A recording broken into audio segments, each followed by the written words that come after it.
In the past few years, Kimberly Williams-Paisley has started to talk about her medical ordeal. For 2 whole years, Kimberly Williams-Paisley was unable to speak. Kimberly, what happened to her?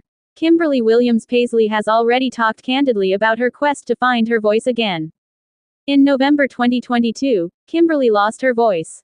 While hosting the American Alzheimer's event, she lost it. At first, Brad Paisley, her husband and country music artist, and the rest of the family thought she had just overdone it.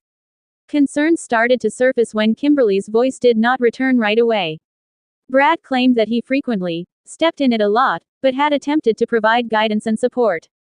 Kimberly claimed that her sister, Ashley Williams, Brad, and 2 boys were her pillars of support during the ordeal.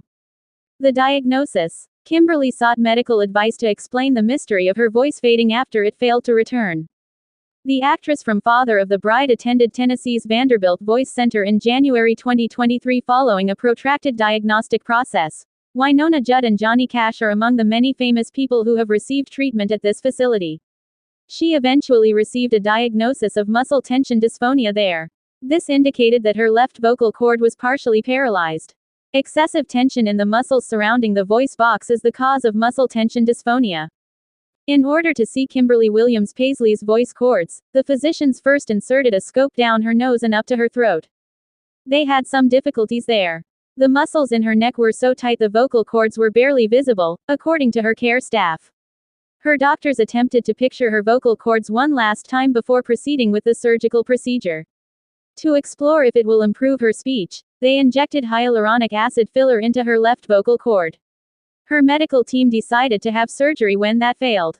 The journey of surgery. After that, Kimberly Williams-Paisley had a 3-hour throat operation. It was referred to as a laryngoplasty. Her left voice cord, which is weaker, had to be moved closer to her right during this treatment. We left her awake so we could hear how the voice changes as we manipulated the position of the vocal cord, one of her surgeons explained. Our goal is to restore the natural voice. Being completely conscious throughout the surgery, Kimberly called it bizarre. She acknowledged that they covered everything so she couldn't see anything. Kimberly described the outcome of the surgery as beautifully symbolic. I feel as though I have been awakening to myself. To cross the finish line, I had to be totally there, and I was prepared. She will shortly return to television as the host of Farmer Wants a Wife's 3rd season.